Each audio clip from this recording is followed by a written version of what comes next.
on earth did a small, rainy island off the coast of Europe manage to conquer nearly a quarter of the entire planet?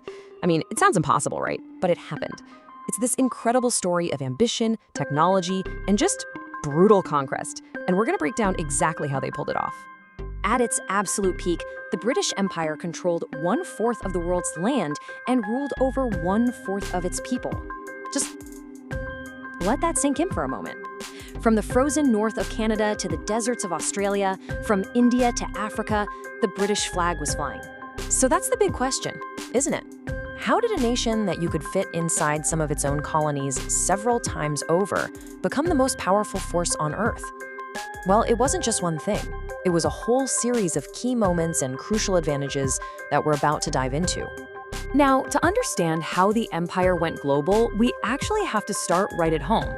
You see, the foundations for all this expansion weren't really laid by ships crossing the ocean, but by centuries of fighting and consolidation right there in the British Isles. If you look back through the centuries, you can see a clear pattern forming. It really kicks off with Alfred the Great uniting England against the Vikings. But once that's done, that same energy, that same impulse to expand just turns outward. So in 1171, England sets up its first ever colony. Not across the sea, but right next door in Ireland. Then, a century later, it's the conquest of Wales. This wasn't just about building a country. It was about building a mindset of constant expansion. And then, you get one of those moments that completely changes the course of history. In 1534, King Henry VIII wants a divorce.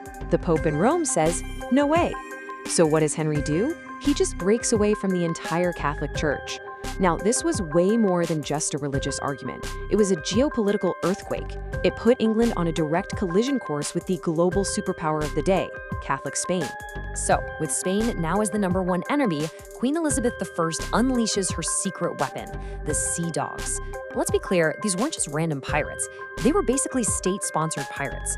Guys like Francis Drake were given a license from the Queen to go out and attack and plunder Spanish treasure ships. The mission was simple: hurt Spain's economy by stealing their silver and use that stolen money to build up England's own navy. It was brilliant, really. This whole rivalry finally came to a head in 1588. Spain had had enough, so they sent the so-called Invincible Armada, a gigantic fleet of 130 warships to invade England. On paper, this should have been an easy win for Spain.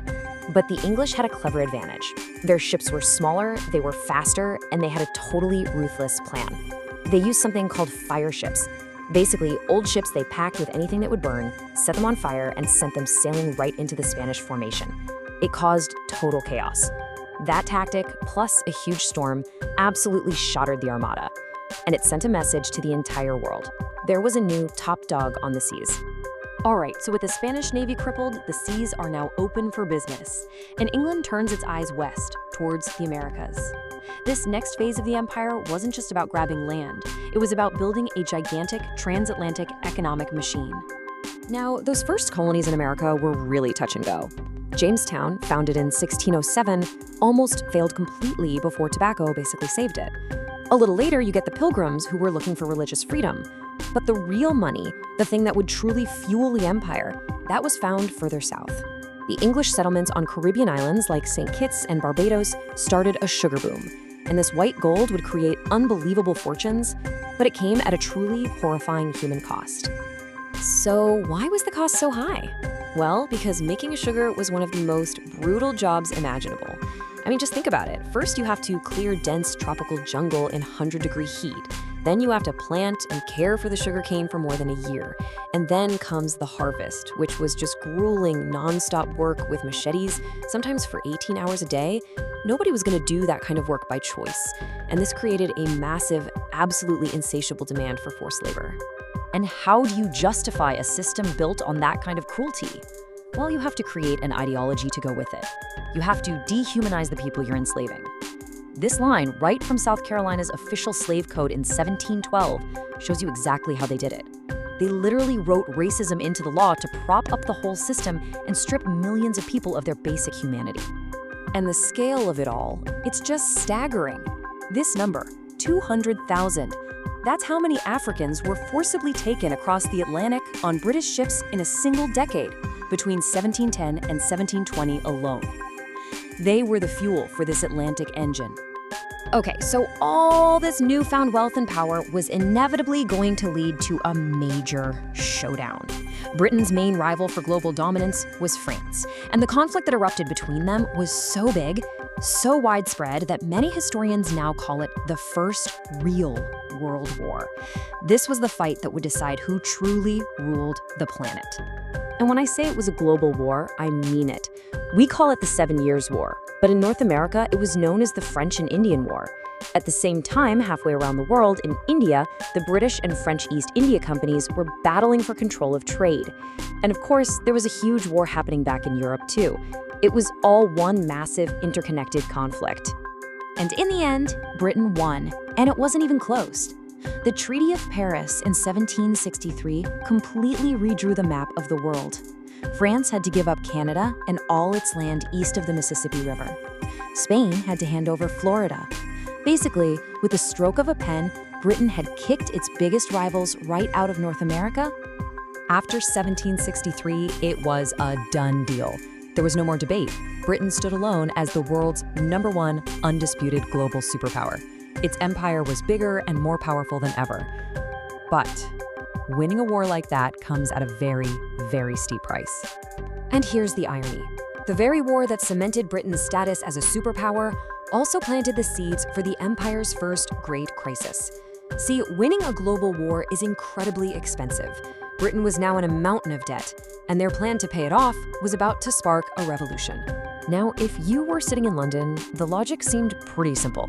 The war was fought to protect the American colonies, so it only seemed fair that the colonies should help pay for it. So in 1765, Parliament passed the Stamp Act, which was a direct tax on things like newspapers and legal documents. The American colonists, however, well, they saw things very differently. And just over a decade later, that disagreement would lead straight to the Declaration of Independence. The whole argument really boiled down to this one powerful slogan. The colonists had 0 elected representatives in the British Parliament in London. So they argued, how could a government they didn't vote for have the right to tax them? It was a fundamental clash over power and rights, and there was just no middle ground. For Britain, the American Revolution was a complete disaster. With a lot of help from Britain's old enemy, France, the American colonists actually managed to defeat the most powerful army in the world. The Treaty of Paris in 1783 made it official. The empire had fractured, and Britain had just lost its richest and most valuable colonies. But here's what made the British Empire so resilient. Even as it was losing its prized possession in America, it was already looking for new places to expand. Losing the American colonies created a strange new problem. Where were they going to send all their convicts? The answer was literally on the other side of the planet. In 1788, Britain established a penal colony in a place called New South Wales, laying the foundations for what would become Australia. And this quote from right around that time just perfectly sums up the mind-boggling scale of it all. Even as a huge piece of the empire was about to break off, its territory was so vast, so spread out across the globe, that somewhere, at any given moment, the sun was always shining on British land. So that pivot away from America and towards the Pacific, towards India and Africa, that really marked the birth of a second British Empire. And this one would grow to be even bigger and more powerful than the first. But as we've already seen, every single step of this expansion came at a price, which leaves us with one final thought. What would be the cost of this new, even bigger global empire?